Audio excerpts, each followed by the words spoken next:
as we know कि we are here for NT this especially NT course जो अभी post आए 75 post have been advertised। पहले तो बहुत डिमोटिवेशन अभी स्प्रेड हो रही है सोसाइटी में कि 30 this post are for open merit. आप में से मैक्सिमम ओपन मेरिट से ही होंगे, किसी के पास रिजर्वेशंस भी होती है। Is someone having RBA? आप तो गए, आरबीए खत्म हो रहा है ना? तो वही मतलब that has been the report of the committee जो कॉन्स्टिट्यूट की गई थी, that RBA will be now this you can say that वो स्लैश ऑफ हो जाएगा। तो वही जोड़ा गया अब किसमें? ओपन मेरिट में।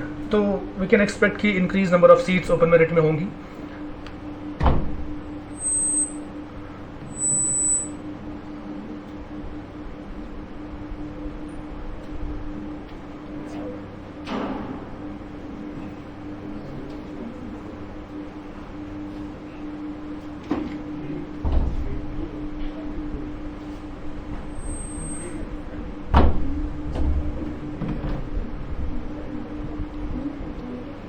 So I was saying that seats can be increased now कि you can say that 55% will be for the open merit, क्योंकि 5 ALC कैटेगरी थी हमारे पास यहाँ पे, तो that is going to be slashed off also। तो you can say 55% is a good number of seat for open merit। So you can say justice कहीं ना कहीं भी हो सकता है इसमें, ठीक है। अगर हमारे पास 100 सीट्स होंगी तो you can say 55 seats can be for open merit।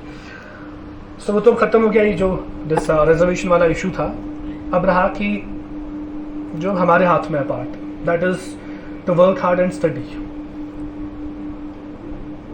ये बंद करो। कंपटीशन आप खुद अच्छे से जानते हो दैट किस लेवल पे कंपटीशन है यहाँ पे JNK में, and the unemployment which is going on here, unemployment is on peak. Number किस दैट टॉप रैंकर स्टेट है JNK में इन टर्म्स ऑफ अनएम्प्लॉयमेंट, ठीक है। So you have to get that cut throat competition with the people जो काफ़ी you can say high level exams के लिए पढ़ रहे हैं। कुछ ऐसे भी है जो UPSC के लिए तैयारी कर रहे हैं फ्रॉम लास्ट 3-4 ईयर्स, कुछ ऐसे जो JKS के लिए पढ़ रहे हैं same from 3-4-5 years. So they are also in the competition. और जो बाकी जो आप जनरल SSB के लिए पढ़ रहे हो, so all the people are you can say that race में लगे हुए अभी NT के। इनफैक्ट बहुत ही अभी studies you can say that extensively शुरू हो गई है फॉर द सेट पोस्ट, ठीक है। Now the difference in the coaching and the self study, क्योंकि अभी majority of the people are going for self study. कुछ ऐसे भी लोग जिन्हें कोचिंग की हुई है आज से 2 साल 3 साल पहले, तो अभी घर पे पढ़ रहे हैं। तो पहली बात हमें ये पता होना चाहिए फ़र्क क्या है यहाँ अगर आप आ रहे हो तो what is the difference here and what can be the different edge compare to the self study. What can be different? Guidance. What type of guidance?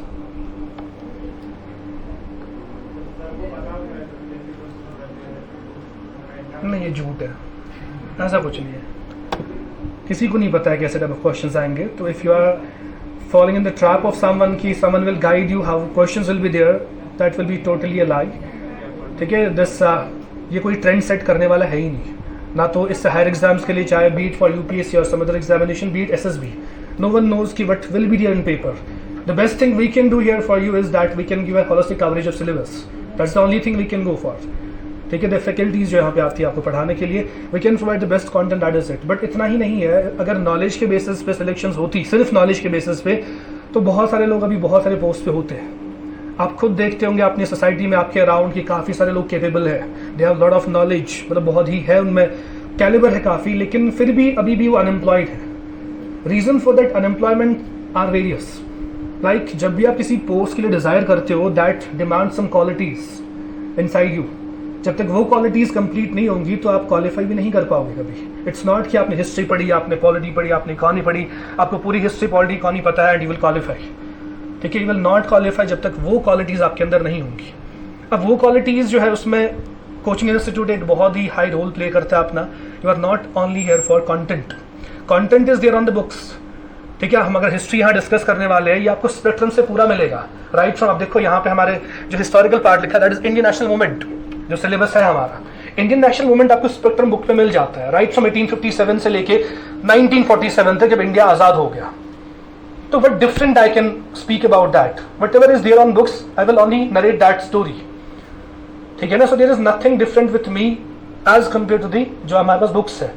But हाँ, जो आप यहाँ सीखते हो दैट इज दी एक दूसरे को बर्दाश्त करने की कैपेसिटी। सोसाइटी में जो आप बैठ रहे हो अभी क्लासेस में, offline medium has the best thing you can have, ठीक है। That is that you are connected with the society. घर में बैठ के दो चीज़ हम लैक करते हैं। एक तो हमें ये नहीं पता होता है कि कंपटीशन कहाँ पे कैसा है। जैसे हम कुछ घर पे पढ़ रहे हैं, हम अपने आप में खुश होते हैं कि हमें पता है सब, लेकिन हमें ये नहीं पता कि जो बाहर वाले लोग हैं वो कहाँ है। यानी कि हमें बाहर वाली सोसाइटी का पता ही नहीं है। हम अपने आप के साथ ही पढ़ रहे हैं, अपने आप के साथ ही खुश हो रहे हैं on the base of knowledge. We are not exploring the different things कि कैसे किस नेचर। जैसे हमारा MCQ बेस्ड टेस्ट होगा यहाँ पे, तो उन टेस्ट से हमें बहुत अपनी रियलिटी पता चलती है। प्रॉब्लम कश्मीर में यही है कि we have never test ourselves. जब आज से 10 साल पहले जब हम नीट के लिए पढ़ते या JKCT होता था पहले फॉर द डॉक्टर बनने के लिए, इंजीनियर बनने के लिए डिफरेंट एग्जामिनेशंस होते थे, हमारे हाथों में पकड़ाते थे रेफरेंस। ठीक है, अगर आपको याद हो, अगर जिसने मेडिकल पढ़ा हो, प्रदीप की रेफरेंस हाथ में पकड़ाते थे और पढ़ो, और हम भी पूरी रेफरेंस रटने में लग जाते थे। वो अंडरस्टैंडिंग चीज़ जो थी वो काफ़ी लैकिंग थी। अब जो वो लोग करते थे वही सेलेक्ट हो जाते थे। ठीक है, लेकिन जनरली मैं कह रहा हूँ कि we have only gone through the content, लेकिन कंटेंट से कैसे हमें अपने मतलब की चीज़ें निकालनी है हमने सीखा ही नहीं है। पर जस्ट गोइंग कि हम जमा कर रहे हैं अपनी नॉलेज, बस ये पढ़ा वो पढ़ा, बस पढ़ते ही जा रहे हैं। Refinement is the most important thing, that is where the coaching plays its part. Refinement of knowledge. Refinement मतलब कि वी हैव टू नो कि what is not important for we people, what is important for we people, जहाँ से expected हो सकता है। I will not say that जो यहाँ पे बताया जाएगा दैट इज 100% वही होगा, बट एक्सपेक्टेड चीज़ें होती है। ठीक है ना, सो that is how coaching helps तो गाइड यू। एंड जो आप एक साथ एक दूसरे के साथ बैठते हो, आप समाज को जान पाते हो, ये बहुत बड़ी चीज़ है। Being at the post of anti, you have to deal with the society.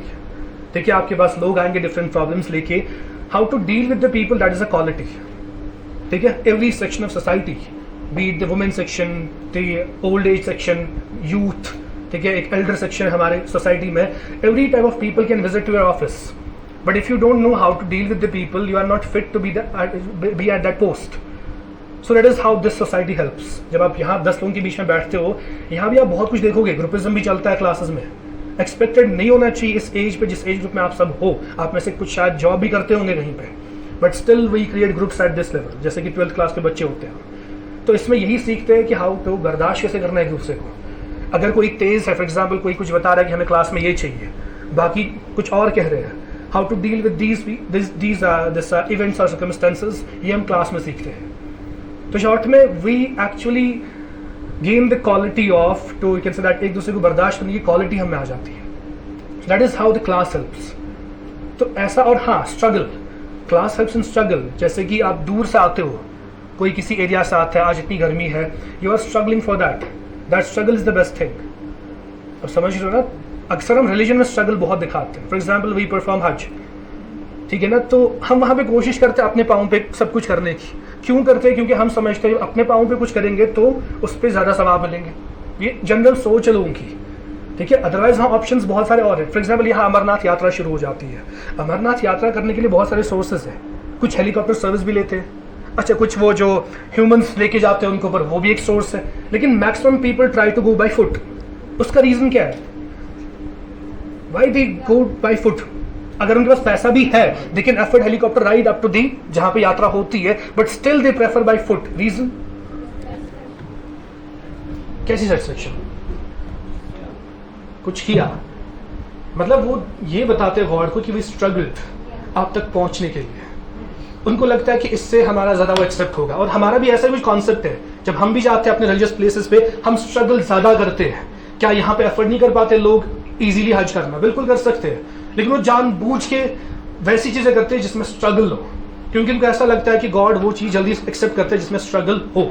वो देखता है उस स्ट्रगल को, वो ज्यादा उस पर सवाब मिलते हैं। कुछ ऐसा कॉन्सेप्ट है। वैसे एग्जाम्स के साथ the struggle which you are having well preparation phase, उसी स्ट्रगल से आप शेप हो जाते हो। शेप होना बस ये नहीं है कि you have the knowledge of the N number of subjects. Shape होना है how you are in society, समाज में कैसे चल रहे हो, वो होता है आपका शेप होना। और वो आपका तब होगा जब आप घर से बाहर निकलते हो। घर में रहे तो शेप बिल्कुल नहीं हो जाओगे। You can have knowledge, you can have the knowledge of different subjects, but shape बिल्कुल नहीं हो जाओगे आप as per the society. What society demands from the people, what society is looking for, और कौन से लोग अभी इस टाइम पे नीड ऑफ द आवर है। हम सब लोग जानते हैं कि कश्मीर की हालात अभी कितने खराब है socially.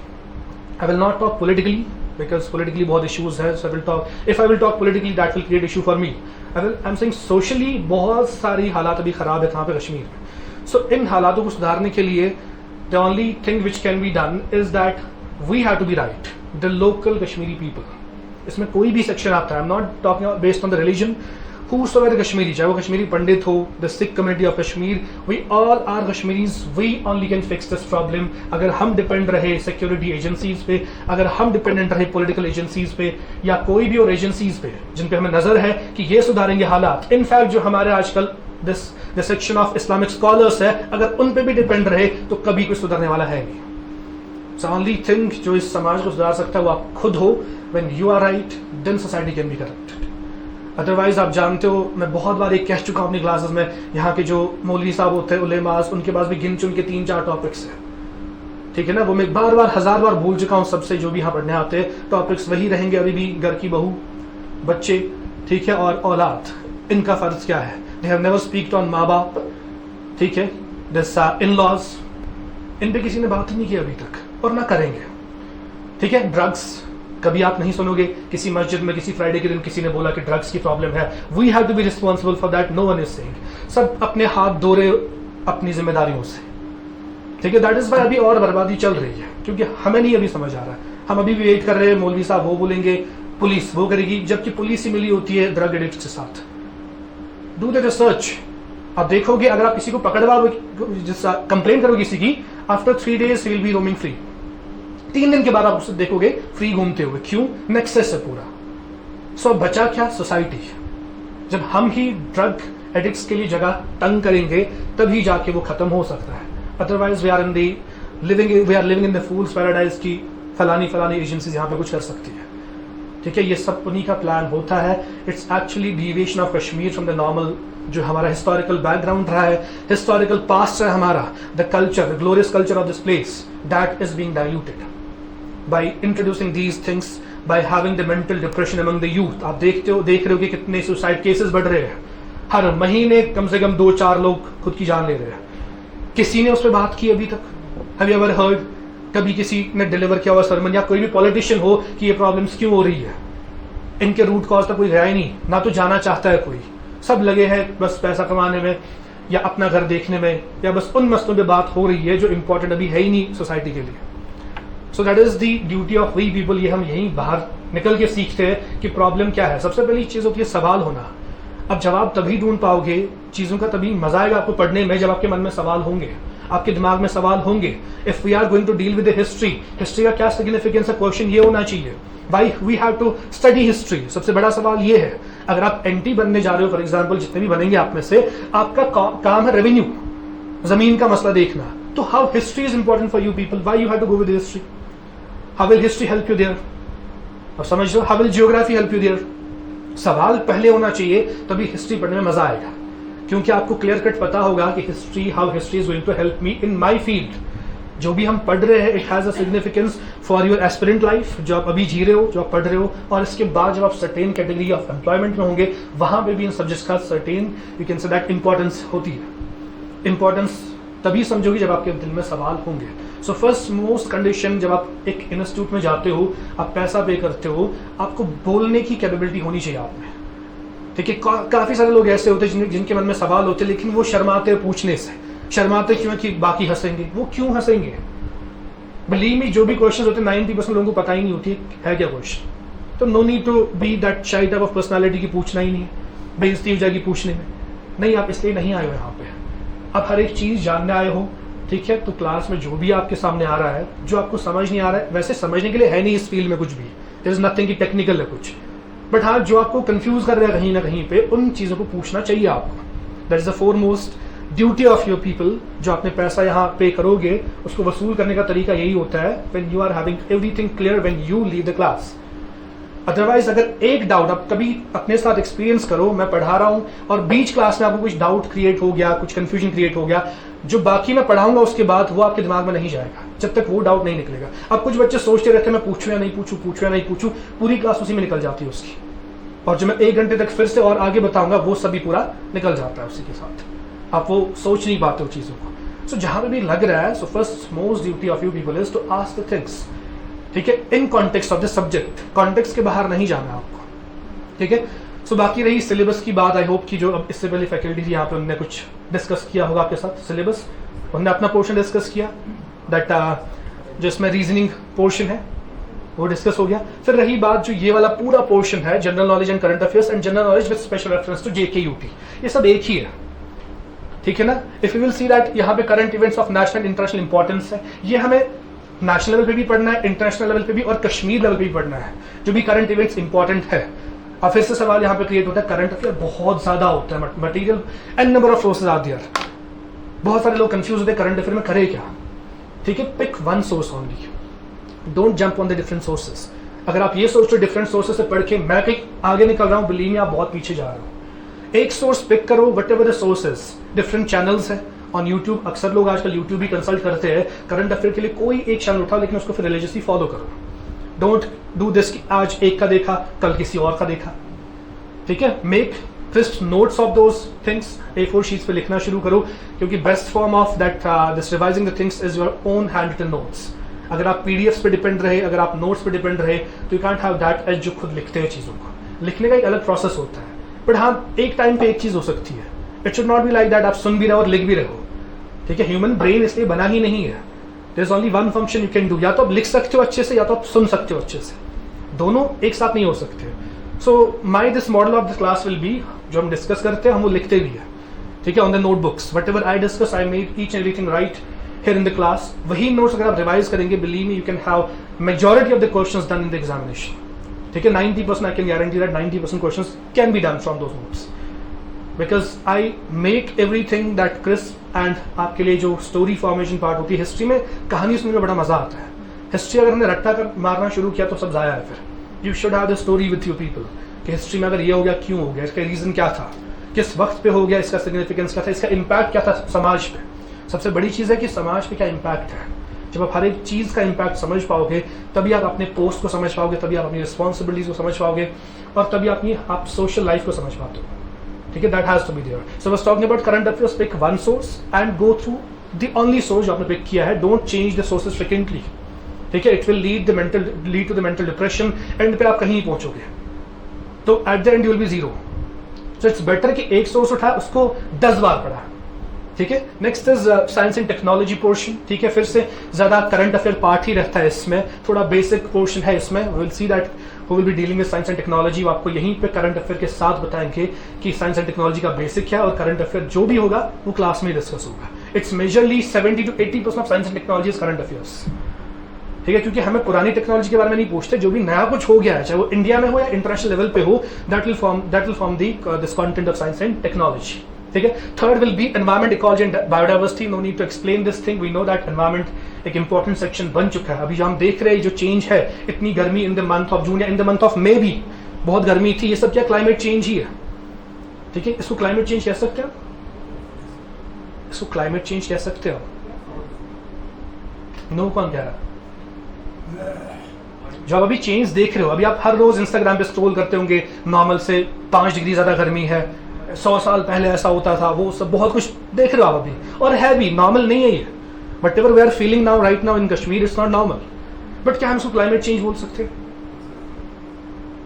Is it climate change? Is it climate change? तो सबके लिए answer is yes, it is climate change, but it is not. Climate change तब कहेंगे जब आप में चेंज आएंगी, यानी कि जब आप उस चीज को लेके खुद में चेंज लाओगे, उस दिन हम बोलेंगे क्लाइमेट चेंज हो गया है। मैंने पहले भी डिस्कस किया विद सम स्टूडेंट्स हियर, पिछले 2 साल से हम देख रहे हैं बर्फबारी लेट हो रही है ना, यही हो रहा है ना। विंटर्स भी कुछ मतलब we can say that change हो गया कुछ विंटर्स में, नॉर्मल विंटर्स नहीं आ रहे हैं। लेकिन क्या आपने ऐसा किया कि लेट बर्फबारी होने की वजह से आपने तैयारी करना दिसंबर में शुरू की? नहीं, हम विंटर्स की तैयारी कब करते हैं? सितंबर से ही शुरू करते हैं। अक्टूबर मंथ पूरा लगाते हैं, जैसे कर्टेन चेंज करने करके, गर्म कपड़े निकालने, बहुत कुछ चीजें हम करते हैं। क्या हमने वो चेंज किया? नहीं किया। हम अभी भी वही कर रहे हैं, हम अगले साल भी वही करेंगे, हम और 5 साल भी वही करेंगे। हम अक्टूबर में ही तैयारी शुरू करेंगे इसकी, विंटर की। जिस टाइम पे आपने तैयारी करना बंद की अक्टूबर में, आपने अब तैयारी करना दिसंबर में शुरू की, उससे कहेंगे climate change. Climate change is actually जब आप 30 ईयर्स तक कंटिन्यूअसली कोई पैटर्न देखते हो। ये तो अभी 2 साल की बात है कि पिछले साल से गर्म कुछ ज्यादा हो रहा है, टेम्परेचर बढ़ गया है, फिर भी आपने अभी एसी इंस्टॉल नहीं करवाए। मैक्सिमम लोगों ने, किसी ने करवाया होगा। जिस दिन कश्मीर में लगेगा कि नहीं अब एसी के बगैर काम नहीं चलेगा, हम बोलेंगे क्लाइमेट चेंज हो गया। जब हम अपने बिहेवियर में चेंज लाएंगे, और ये हम सिंपली, हमारा माइंड सेटअप ऐसा होता है, हम बहुत शक करते हैं। For example last year in the month of, for example Feb में बर्फ होगी, नॉर्मली दिसंबर में होती थी, फेब में। अगर अगले साल और फेब में होगी फिर भी हमारा माइंड चेंज नहीं होगा, और 5 साल भी हम फिर भी सोचेंगे नहीं कभी दिसंबर में हो सकती है। लेकिन मान लो कि 30 साल तक कंटिन्यूसली फेब में बर्फबारी हो रही है, तो अब हमारे दिमाग में बैठ जाएगा वो, अब तैयारी करने की जरूरत नहीं है अक्टूबर में, लेट्स मेक इट इन दिसंबर, क्योंकि अब बर्फबारी अब ट्रेंड ही बन चुका है क्लाइमेट का, कब होती है बर्फ, फेब में। तो वो होता है क्लाइमेट चेंज।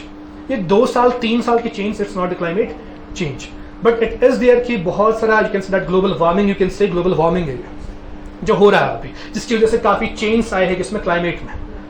ठीक है, डिफरेंट लेवल्स पे गर्मी भी ज्यादा है, ठंड भी ज्यादा है, कभी ठंड में गर्मी हो जाती है, कभी गर्मी में ठंड हो जाती है, ये सब चीजें हम अभी नोटिस कर रहे हैं। ठीक है, so it forms the important part, that is environment, ecology and biodiversity. इसमें हम देखते हैं कि हम क्या इंपैक्ट डालते हैं नेचर पे, और नेचर क्या इंपैक्ट डालता है ह्यूमंस पे।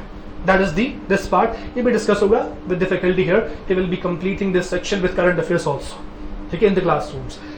Next is Indian national movement, जो असल में ये क्लास है इसी से डील करेगी। With me you will be dealing with the Indian national movement, that is the freedom struggle of India. हम जानते हैं हिंदुस्तान पे काफी सारे डिफरेंट दिस लोगों ने रूल किया है, चाहे वो बाहर से दिस आए थे, दिस जो पर्शिया से आए थे उन्होंने किया, चाहे वो टर्की से आए थे उन्होंने किया। ठीक है, मुगल्स की अगर हम बात करें उन्होंने रूल किया, फिर ब्रिटिश ने रूल किया। ठीक है, इस पूरे रूल के टाइम पे कब हिंदुस्तान के लोगों में लगा कि ये हमारी जमीन है, हमसे छीनी जा रही है, हम पे जुल्म हो रहे हैं, जिस टाइम पे वो फीलिंग शुरू हो गई कि नहीं हमने अपने घर के लिए लड़ना है, हमें अपनी जमीन के लिए लड़ना है, उसी को बोलते हैं rise of Indian national movement. So we have to discuss the Indian national movement. वैसे मॉडर्न हिस्ट्री की अगर मैं बात करूं काफी बड़ा पार्ट है, बट हमें पूरा इस सिलेबस के हिसाब से डिस्कस नहीं करना है। राइट फ्रॉम दैट पॉइंट जब से ये फीलिंग्स जागना शुरू हो गई हिंदुस्तान के लोगों में कि हमारी जमीन हमसे छीनी जा रही है और हम पे जुल्म कर रहे हैं बाहर वाले लोग। ठीक है, I will discuss this section in detail, हम पूरा पहले बैकग्राउंड दूंगा मैं, फिलहाल मैं सिलेबस को ही देख रहा हूं। उसके बाद next is political and physical division of world and India, ये कंप्लीटली ज्योग्राफी सेक्शन है हमारा। इसमें हम देखेंगे दिस जो वर्ल्ड है हमारा, इसके physical divisions, different processes, world में कैसे लैंड फॉर्म्स है, वर्ल्ड में कैसा क्लाइमेट है डिफरेंट जगहों पे, एटमॉस्फेयर कैसे काम करता है, एवरीथिंग अबाउट ज्योग्राफी। ठीक है, चाहे वो वर्ल्ड लेवल पे हो चाहे वो इंडियन लेवल पे हो, इंडिया में कैसा फिजियोग्राफिक डिवीजन है, इंडिया में क्या क्या है। अब जो भी अपनी आंखों से देख रहे हो आप, दैट इज ऑल ज्योग्राफी। ठीक है, आप पहाड़ देख रहे हो ज्योग्राफी, आप बारिश देख रहे हो, बर्फबारी देख रहे हो, प्लेन्स देख रहे हो, डेजर्ट्स देख रहे हो, जंगल देख रहे हो, एवरीथिंग इज ज्योग्राफी। ठीक है, so you have to know about these things, whatever is covering you, whatever is this beside you, that is geography. ठीक है, so all things are to be done in this section, political and physical division of India and the world.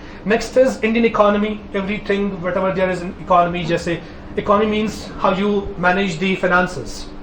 आप हर रोज economy feel करते हो with your pocket money also, you got the pocket money from the parents, you diversify the funds, आप allocation of funds करते हो। 10,000 मिला तो 10,000 में मुझे 2,000 कहीं लगाने हैं, 3,000 में कुछ शॉपिंग करनी है, 1,000 में कुछ फलानी चीज खरीदनी है, ये इकोनॉमी है। क्योंकि इकोनॉमी इज जस्ट डेफिनेशन, अगर मैं बोलूँ इकोनॉमी की, it's just adjusting the scarce resources. Resource मतलब कम होते हैं, उसको हम एडजस्ट कैसे करते हैं। आपकी पॉकेट मनी आपके लिए कम है, अगर आपको 10,000 मिलते हैं वो आपको कम फील होता है, अब आप उस 10,000 को अपने जरूरतों के हिसाब से डिवाइड करते हो, मुझे किस किस में खर्च करने, ये होती है इकोनॉमी। ठीक है, अब हम मुल्क के लेवल पे जब देखते हैं उसे कहते हैं इंडियन इकोनॉमी। अगर हम इंडिविजुअल के लेवल पे देखेंगे दैट इज माइक्रो इकोनॉमी, एक मुल्क के लेवल पे मैक्रो इकोनॉमी। तो that will be discussed in this section. फिर से फैकल्टी ही will be dealing with this section with along with current affairs. Clear है। Next is Indian culture and heritage, it will be taken by me. जो भी art and culture होगा हिंदुस्तान का, देखो थोड़ा सा एसएसबी का सिलेबस जो है ना, I can say that the right person has not design this, उसका दिमाग खराब होना चाहिए था। ठीक है, क्यों? एक तो इन्होंने एंशिएंट मिडिवल रखा नहीं है इसमें, हिस्ट्री यहाँ से आर्ट एंड कल्चर रखा है, वो सारा एंशिएंट मिडिवल ही है। That is how they play. ठीक है, इट्स एक्चुअली डिजाइन में ही गड़बड़ है। अगर इंडियन आर्ट एंड कल्चर है आपका तो वो सारा एसोसिएट किससे, एंशिएंट मिडिवल से। If you don't know ancient medieval history, art and culture का फायदा भी नहीं पड़ने का फिर, क्योंकि that every art and monumental जो भी डेवलपमेंट्स होगी यहाँ पे वो सब उन किंगडम्स ने की है। So we have to know about ancient medieval history, after that we can have the information about Indian art and culture, heritage जो भी है तो उसके साथ I will mention the background जो भी होगा इसका, I will link this all thing, all this heritage and culture with the ancient and medieval history. Clear है। उसके बाद next is climate and crops in India, फिर से ज्योग्राफिकल पार्ट है ये, ठीक है। यहाँ पे थोड़ा सा अलग इसमें टॉपिक्स का नाम दिया है, ट्रांसपोर्ट एंड कम्युनिकेशन, ये भी ज्योग्राफी है। Demography is geography, important rivers and lakes in India, it also forms a part of geography. Types of soils, फिर से ज्योग्राफी। उसके बाद नेक्स्ट इज डिजास्टर मैनेजमेंट, तो एक छोटा सा एक बीच में कॉम्पोनेंट डाला है, we have to know about disasters, हम क्या प्रिपेयर्डनेस कर सकते हैं, मिटिगेशन कैसे होता है, काफी इजी टॉपिक है डिजास्टर मैनेजमेंट। और कुछ ऑर्गेनाइजेशंस है वर्ल्ड लेवल पे और इंडिया पे जो डिजास्टर्स के टाइम पे काम करते हैं, जैसे NDMA, national disaster management authority, ठीक है, NDRF, national disaster response force, ठीक है। तो इन ऑर्गेनाइजेशंस के बारे में जानना is important in this section, most important वही बनता है, क्योंकि they will ask about the structure of these organisations which deal with the disasters in India, ठीक है। Next after it is the election commissioner of India, ये election commission होना चाहिए, यहाँ पे थोड़ा सा मुझे लगता है प्रिंट मिस्टेक भी हो गया इनसे, it's election commission of India. Election commissioner of India, it's only one post there, जो हेड होता है इलेक्शन कमिश्नर, बट पूरा कमिश्नर में पढ़ना पड़ेगा। इट्स फिर से एक छोटा सा टॉपिक है, आपको स्ट्रक्चर देखना है इलेक्शन कमीशन कैसा है, इसमें कितने मेंबर्स होते हैं, कितने टाइम तक वो अपॉइंट होते हैं, उनका फंक्शन क्या है, और इलेक्शंस कौन कौन से करवाते हैं। इलेक्शन कमीशन ऑफ इंडिया की बात कर, ठीक है। Next is constitution of India, फिर से पॉलिटी सेक्शन बनेगा। After this class there will be this section Indian polity, right from the making of Indian constitution, वो कैसे बनना शुरू हो गया अप टू यू कैन से जो आर्टिकल 51 है फंडामेंटल ड्यूटीज, वहां तक इंपॉर्टेंट पोर्शन बनता है इसका। उसके बाद कुछ और भी पॉलिटिकल चीजें हैं, जैसे कॉन्स्टिट्यूशन ऑफ इंडिया में इतना जरूरी है अप टू आर्टिकल 1 to 51 आपके दिमाग में होने चाहिए, ठीक है। तो ऐसे ही उसके बाद जो पार्लियामेंट ऑफ इंडिया है उसका स्ट्रक्चर कैसा है, स्टेट लेजिस्लेटिव असेंबलीज का स्ट्रक्चर कैसा होता है इंडिया में डिफरेंट स्टेट्स में, that forms a political part, ठीक है। And how these organizations work, political organizations, that is the political part. After that there is human rights, फिर से पॉलिटी का ही स्ट्रक्चर बनेगा इसमें। फिर से ह्यूमन राइट्स, चाहे वो इंटरनेशनल लेवल पे हो, ठीक है, जैसे we know that human rights जो है बनाए गए हैं कुछ इंटरनेशनल लेवल पे, और इंडिया में क्या ह्यूमन राइट्स है in form of Indian constitution. जैसे फॉर एग्जाम्पल इंडियन कॉन्स्टिट्यूशन में आर्टिकल 17 है, दिस अनटचेबिलिटी के खिलाफ बात करता है, we have to stop the untouchability, we have to prevent the untouchability, यानी कि वो ह्यूमन राइट है, उनका हक है जीने का। हमारा right to employment human right है, right to life article 21 of Indian constitution, वो एक ह्यूमन राइट है। ये इंडियन कॉन्स्टिट्यूशन से अलग नहीं है, ह्यूमन राइट्स कोई अलग टॉपिक नहीं है। You have to identify in Indian constitution कौन से आर्टिकल्स ऐसे हैं जो हमारे हक की बात करता है, वही ह्यूमन राइट है, क्लियर है ना। तो that is the first part, it is having 36 marks. So can say ambiguity बहुत हो सकती है इस पार्ट में, बट स्टिल बहुत ही आसान पार्ट है, इसमें ज्यादातर ज्योग्राफिकल पार्ट दिया गया है, तो बहुत आसान है स्कोर करना। You can easily target for 30 marks if you have gone through this section properly मतलब consistency की वजह से अगर आपने पढ़ा है with that उतना डीप नहीं जाना आपको, you don't have to do PhD in any of these sections, you have to be knowledgeable about these sections, लेकिन उतनी ही नॉलेज जितना आपको चाहिए वही आपको यहाँ बताते हैं लोग कि कितना आपको डीप जाना है टॉपिक में। That is how this institute will help you, या कहीं भी आप पढ़ लेते हो किसी भी इंस्टीट्यूट में, वो आपकी इतनी ही मदद करते हैं, ठीक है। Second section is about J&K, फिर से वो history convent culture of J&K UT, ठीक है। हिस्ट्री की अगर मैं बात करूँ, हिस्ट्री J&K में क्या बोल रहा हूँ, पॉलिटी, पॉलिटी आप देखोगे अभी after this there will be polity, I will not be taking polity, ठीक है। आप पढ़ चुके हैं वैसे पॉलिटी मुझसे, आप नहीं पढ़ चुके, कुछ लोगों ने पढ़ी है, ठीक है। This time it will be taking by some other faculty, so hope everything will be fine with that faculty also, but still I'm going to launch my own polity series, ठीक है, you can watch from that source. So on my own source only, ठीक है ना, on my own channel I mean say, source मेरा वही है, तो I am going to take that whole this section on my own channel, जो भी GS का सेक्शन है, हाँ।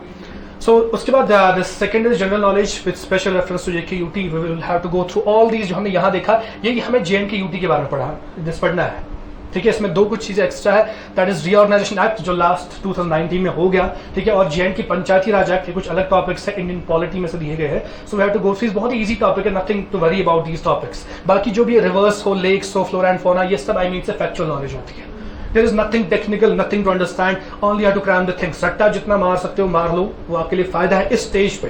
एक टाइम पे हम बोलते हैं कि रट्टा मारना is not a good thing जब हम टेक्निकल चीजें पढ़ते हैं, और है भी नहीं अच्छा, लेकिन यहाँ पे if you are having that power, you are having plus 1 point, ठीक है। If you are having that capability that आप क्रैम कर पा रहे हो चीजों को, तो यहाँ पे वो चाहिए आपको। रिमेंबर दीज थिंग्स, ठीक है। उसके बाद बाकी English, I will not discuss those areas, English and IT sections. I am concern right now with the Indian national movement, but I will not start directly Indian national movement, because मैं फिर से कह रहा हूँ, जब हमें इसका historical background पता होगा तभी हमें इंडियन नेशनल मूवमेंट को सुनने में सही लगेगा, सुनने में मजा आएगा कि कैसे क्या चीजें हुई। जब तक हमें प्रॉब्लम्स पता नहीं होंगी लोगों की कि प्रॉब्लम थी क्या इंडिया में, जिसकी वजह से फिर रिजेंटमेंट राइज हो गया दिल में।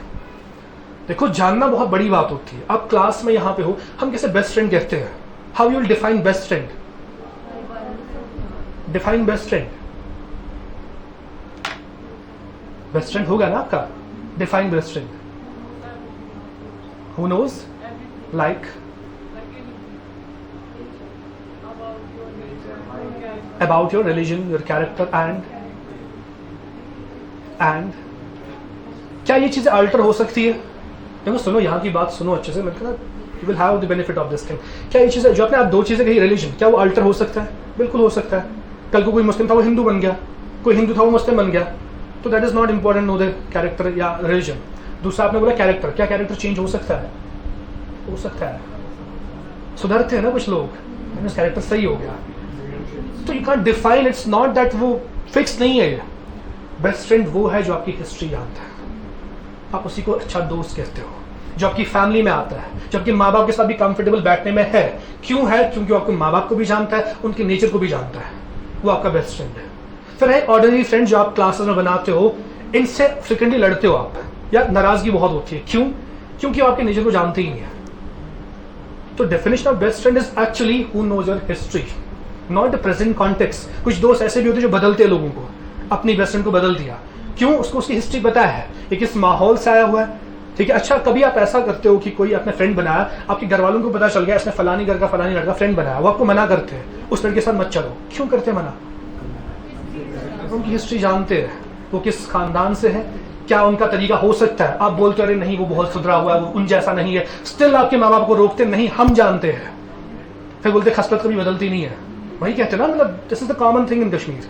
ठीक है, वो वही है, हिस्टोरिकल पार्ट जानते हैं उनका, तभी तो वो एनालाइज करते हैं। That is how we have to analyse based on the history. We have to go according to the history, चाहे वो पॉलिटिकल सिनेरियो हो, चाहे वो सोशल सिनेरियो हो, चाहे वो इकोनॉमिकल सिनेरियो हो। जब हम हिस्ट्री जानते हैं अपनी, उसी हिसाब से हम चलते हैं। ठीक है ना? That is how we have to provide the background, what was the actual problem with the Indian people and how that feeling of independence arised in the hearts of Indian people. ठीक है ना? Class कितने बजे तक हमारी?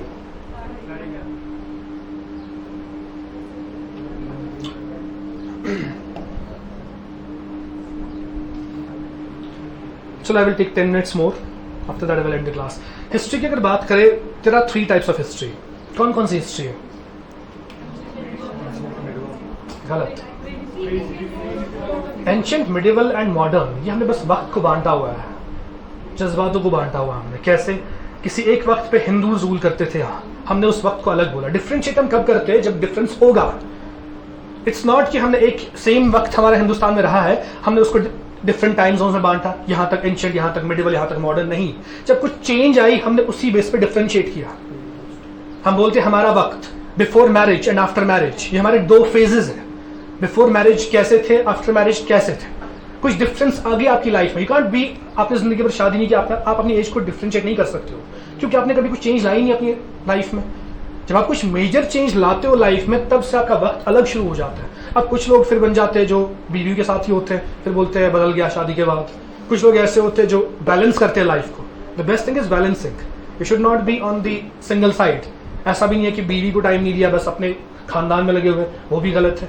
But balancing is the most important thing जो आज की लाइफ में चाहिए हमें। You have to divide the time, you have to be at every point and you have to balance everything around you. वही होता है लीडर, उसी को हम कहते हैं, you can say that man. Don't take otherwise the girl. Man मेरा मतलब है anyone who is having qualities of balancing the things. इसमें वुमेन भी आता है। ठीक है, अब मैन में इसलिए आदत होगी क्योंकि I teach anthropology also here, so हमारे लिए मैन सब है। ठीक है, बट अब कुछ स्टूडेंट्स होते हैं उनको लगता है मैन कुछ है फेमिनिज्म। ठीक है, बोलते नहीं मैन, मैन क्यों बोला, वुमेन कहाँ है? So for me man comprise both, but I am saying anyone who is having quality of balancing the things, he और she can be the leader, he और she can handle the society. ठीक है ना? सो balancing बहुत जरूरी है। तो ऐसे ही जैसे आपने 3 फेजेस रहे, एंशिएंट, मिडिवल, मॉडर्न, ये वही है, ये अलग अलग वक्त है।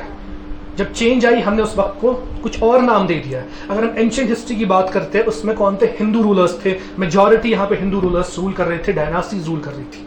मिडिवल हम उसको बोलते हैं जब कौन आए, मुस्लिम रूलर्स यहाँ पे आए, मुस्लिम्स ने शुरू किया करना रूल यहाँ पे, उसको मिडिवल बोलते हैं। चाहे वो पहले अरेबियन से शुरू हो गया, फिर उसके बाद टर्किश शुरू हो गया, टर्की से लोग आए यहाँ पे रूल करने के लिए, वो हमारे लिए मिडिवल हिस्ट्री बनती है।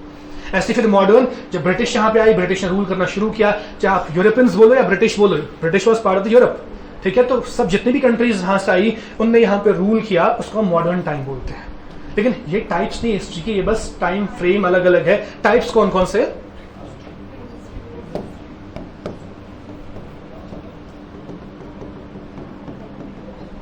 First is pre history. What is pre history?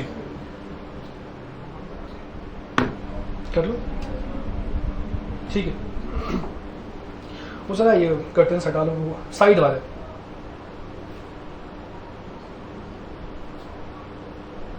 ठीक है। हाँ जी, क्या होता है प्री हिस्ट्री?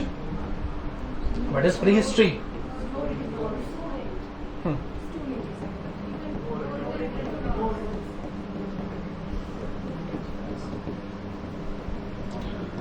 हिस्ट्री जिसका हमारे पास कोई रिटन रिकॉर्ड नहीं है, ठीक है। रिटन रिकॉर्ड होने का मतलब क्या है कि we don't have any information about this time frame. Time frame अभी नहीं बताऊंगा मैं आपको, बट जो भी ये हिस्ट्री है हमारे पास कुछ लिख के नहीं है इसके बारे में। तो सवाल फिर ये बनता है हम कैसे जानते हैं इस हिस्ट्री के बारे में? कैसे जानते होंगे हम?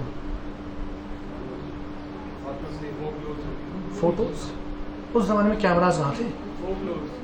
अच्छा, फोकलोर्स, मुझे फोटोज बोल रहा हूँ। और फोकलोर्स लेकिन कौन सुनाएगा? लेकिन we don't know anything about those people. उस जनरेशन में फिर आगे भी बढ़े ही नहीं। फोकलोर्स वो सुनाते हैं जिनका कनेक्शन, जैसे आपके दादाजी, grandfather, he is connected with the old society, he brings the story from that society, आपको सुनाते हैं, दैट इज फोकलोर। बट उस जमाने का कोई है ही नहीं हमारे पास, so it can be transmitted through folklores. Folklore समझा आपने क्या कहा? पुरानी कहानियां, दैट्स टर्म्ड एज फोकलोर, ठीक है। और कोई? इंस्क्रिप्शन क्या होता है? लिखी होती है वो चीज। Inscription is written form. When I am saying we don't have no written record, so how an inscription can be there?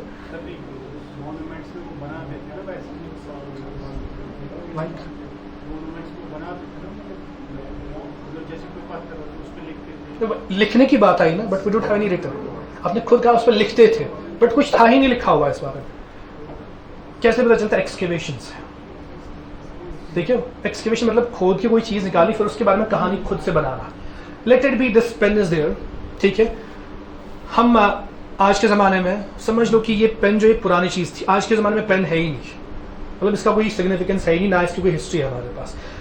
हम सब लोग गए ग्रुप टूर पे, हमने कहीं पे एक्सकेवेट किया अर्थ को और हमें एक पेन मिल गया, कोई नई चीज़। पहली बार हम देखेंगे क्या है, मतलब will be excited what is this new thing, ठीक है। अब मैंने कहा कि मैं इस पर स्टडी करता हूँ, इस चीज़ पे मैं इसकी स्टडी करूँगा एक डायरेक्शन, दैट इज एवोल्यूशन। ये कहाँ से आया, ये कब आया और ये क्यों आया? एवोल्यूशन मतलब क्या है? जब मैं सवालों का जवाब ढूंढूंगा, ये कहाँ से आया, कब आया और क्यों आया। मैंने इनसे कहा इस पर मैं स्टडी करता हूँ, आप एक काम करो, अब इसकी पेन के स्ट्रक्चर पे स्टडी करो, ये किसका बना हुआ है, इसमें क्या मटेरियल यूज हुआ है। इनको मैंने ये काम दिया, उनको मैंने एक और काम दिया, अब इसका फंक्शन बताओ, इसका क्या यूज होता होगा पुराने वक्त में। दैट मीन्स 3 एस्पेक्ट्स मैंने चुने, एक तो एवोल्यूशन इसका, इनको मैंने बताया इसके स्ट्रक्चर पे आप स्टडी करो, ये किसका बना हुआ है। उनको मैंने कहा कि इसकी फंक्शन देखो, पुराने जमाने में इसका फंक्शन क्या था इस पेन का। मुझे कहेंगे एवोल्यूशनिस्ट, ठीक है, इनको कहेंगे structuralist, the one who does study on structure, इनको कहेंगे functionalist as per to anthropological language, क्योंकि स्टडी करते हैं हिस्टोरियंस, आर्कियोलॉजिस्ट एंड एंथ्रोपोलॉजिस्ट। जो पुरानी चीजें मिलती है जमीन से खोद के, ये 3 सेक्शन स्टडी करते हैं इन चीजों पे, तो इन्हीं को बोलते हैं एवोल्यूशनिस्ट, फंक्शनलिस्ट एंड स्ट्रक्चरलिस्ट, जो 3 एस्पेक्ट पे स्टडी करते हैं। अब जब मैंने स्टडी की, मैंने अपनी थ्योरी दी, ये इस फलानी 5 लाख साल पुराना चीज है, ये तब यूज था, ये कैसे है, मैंने उस पर एक कहानी लिखी। ऐसी इन्होंने लिखी अपनी कहानी, इसमें ये फलानी फलानी मटेरियल यूज हो गया है। इन्होंने अपनी कहानी लिखी अपने हिसाब से, जो इनको लगा कि इसका यूज क्या होता होगा, इसने कहा कि इसका शेप कुछ शायद लिखते होंगे इससे, इन्होंने अपनी थ्योरी दी। ये जो तीनों हमने कहानियां बनाई ना, ये बन गई प्री हिस्ट्री। ये सही भी हो सकती है, गलत भी हो सकती है, बट हमारे लिए सही है, क्योंकि अब this has been settled as the prehistory. We can't question on these things. If he said as the functionalist इससे लिखते थे उस टाइम पे, तो हमें वही मानना है, ठीक है ना। But it's not the actual thing, we have created these things. इनने अपनी कहानी बताई इस पेन के बारे में, इनने अपनी और मैंने अपनी कहानी बताई, वही हमारे पास प्री हिस्ट्री है। हमने ये बनाई खुद से किसी चीज को एनालाइज करके। तो वैसे ही अब एग्जाम्पल, जो ये पुरानी चीजें हम खोदते हैं, जमीन से निकलती है, जो बहुत 5 लाख साल पुरानी है, उनको जब निकालते हैं उस चीज पे स्टडी करते हैं कुछ लोग, फिर उस पर कहानियां बनाते हैं, वही हम बोलते हैं किसको, प्री हिस्ट्री को, उन कहानियों को। One of the examples being, जब खोदा कुछ एक्सकेवेटर्स ने जमीन को, वहां से निकला एक पॉट लाइक दिस, ठीक है। उस पॉट के साइड पे ऐसे बाहर साइड से होल्स करे थे और एक नीचे बड़ा सा होल था, ऐसा एक पॉट मिला था हिस्ट्री में, ठीक है। तो फिर लोगों ने स्टडी करना किया शुरू उस पॉट को, पहले उन्होंने देखा कब की पुरानी चीज है। अच्छा, ये कैसे हम देखते हैं कितनी पुरानी चीज है? डेटिंग मेथड्स, कार्बन डेटिंग आपने सुना हो शायद कहीं पे, कार्बन डेटिंग वही है, हम देखते हैं कितनी पुरानी चीज है ये। वो मैंने किया, मैंने कहा कि ये फॉर एग्जाम्पल 3 लाख साल पुरानी चीज है। फिर इन्होंने कहा ये किसका बना है? क्ले का बना है, मिट्टी का बर्तन एक क्ले का बना हुआ है। फिर इन्होंने कहा इसका फंक्शन, इससे क्या, ये इनने बस अपनी थ्योरी बनाई, कहा इसमें शायद ये कुछ डालते होंगे, फिर उसका रस निकालते होंगे, फिर कंज्यूम करते होंगे। तो कहा क्या ऐसा कुछ हो सकता है? तो शराब हो सकती है, हो सकता है उन्होंने दिस राइपेंड ग्रेप्स इसमें डाले हो, फिर ऊपर से कूटा हो, यहां से वो पूरा उसका जो जूस है वो बाहर निकल गया, उसका वाइन बना है। तो इनने थ्योरी दी, वो लोग वाइन भी पीते थे। अब वो पीते थे या नहीं पीते थे किसी को नहीं पता है, बस इन्होंने कहा हमें मानना है क्योंकि वो फंक्शनिस्ट है, उसने कहा है। अब समझ गए ना? तो ऐसी बनती है हिस्ट्री, ये खुद बनी बनाई है, based on the artefacts which have been excavated from the earth, ठीक है। ये होता है प्री हिस्ट्री। हमारे पास कोई रिटन रिकॉर्ड नहीं है, हम इसको बनाते हैं चीजों को देख के। कौन सी चीजों को? जो हम जमीन से खोद के निकालते हैं। अच्छा, दूसरी हिस्ट्री कौन सी? फिर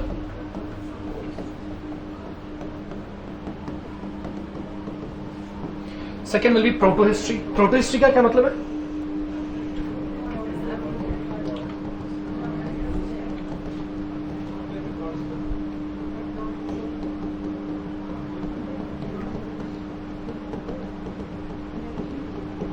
written records but not deciphered. Decipher का मतलब क्या होता है? किसी चीज को जानना, किसी चीज को पहचानना, ठीक है। लेकिन मैं यहाँ पे क्या लिख रहा हूं? But not deciphered. हमारे पास रिटन रिकॉर्ड, जैसे हमने अभी कहा इंस्क्रिप्शन, इंस्क्रिप्शन की पत्थर पे कुछ लिखा हुआ है, लेकिन क्या लिखा है वो किसी को समझ नहीं है, इस पे लिखा क्या है, उसे कहते हैं प्रोटो हिस्ट्री। ऐसी हिस्ट्री जिस वक्त के बारे में हमारे पास बहुत कुछ लिखा हुआ मिलता है, लेकिन वो किसी को समझ आज तक नहीं आया, that is protohistory. Example being Indus valley civilisation, बहुत कुछ हमें मिलती है, सील पत्थर मिलते हैं वहां पे जिसमें बहुत कुछ लिखा हुआ, लेकिन आज तक किसी को समझ नहीं आया लिखा क्या है। हो सकता है आगे हिस्ट्री में वो डिकोड हो जाए, कोई समझ पाए क्या लिखा है, तो हिस्ट्री चेंज हो जाए कहीं ना कहीं पे। लेकिन फिलहाल के लिए जो हमारे पास प्रेजेंट कॉन्टेक्स्ट है वो ये है कि एक ऐसी हिस्ट्री है जहां पे लिखा हुआ बहुत कुछ मिलता है, लेकिन आज तक किसी को समझ नहीं आ रहा है, ठीक है। Third will B simple history. History का मतलब क्या होता है हमारे पास? Well defined records. हमारे पास अच्छे खासे डिफाइंड रिकॉर्ड्स होते हैं। ये कब शुरू हो गया इन हिस्ट्री? वैदिक पीपल से। वेदास, हिंदू की 4 बेसिक किताबें क्या है? वेद्स। जैसे हमारे लिए कुरान, इनके लिए गुरु ग्रंथ साहिब। ऐसे हिंदूज के लिए इट्स नॉट महाभारत और रामायण, वो कहानियां हैं, वो उनके लिए होली बुक्स नहीं है, वो बस एपिक्स है, कहानियां है कुछ। एपिक मतलब क्या है? जो किसी ने देखी नहीं है कहानी, उसका कोई प्रूफ ही नहीं है उस कहानी का।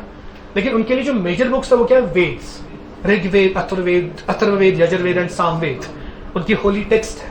वहां से शुरू हो गया लिखना इन संस्कृत लैंग्वेज। पहली बार इंडियन सब कॉन्टिनेंट की बात कर रहा हूं, वहीं से हमारे लिए बनती है हिस्ट्री, जब वैदिक पीपल यहाँ पे आए, ठीक है। जब उनने यहाँ पे एडवेंट किया इंडिया का, they started writing the Vedas and that became the history. वहां से आगे जितना भी फिर हो गया हिंदुस्तान के कॉन्टेक्स्ट में, पूरे इंडियन सब कॉन्टिनेंट के कॉन्टेक्स्ट में, वो हमारे लिए क्या है? हिस्ट्री। उससे पहले प्रोटो हिस्ट्री, और उससे पहले का वक्त क्या है?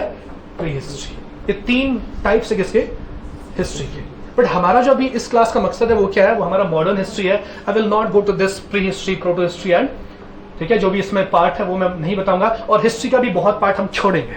हमारा मकसद ये है, मैंने पहले भी कहा, वो वक्त जब से फीलिंग स्टार्ट होगी हिंदुस्तानियों में लड़ने की, जिनसे ब्रिटिश से हमें अपने हिंदुस्तान को आजाद करवाना है बाहर के लोगों से, वो पार्ट हमें पढ़ना है इन द मॉडर्न हिस्ट्री, ठीक है। Still I will give the background, थोड़ा सा पीछे जाऊंगा मैं ताकि आपको ये पता चले पहले जुल्म क्या थे और ये फीलिंग क्यों जागी ऐसे लोगों में कि हमें लड़ना है लोगों के खिलाफ, वो जुल्म क्या थे, ठीक है। वो हम सब कल की क्लास में जानेंगे। Thank you for today, will meet you people in the tomorrow's class.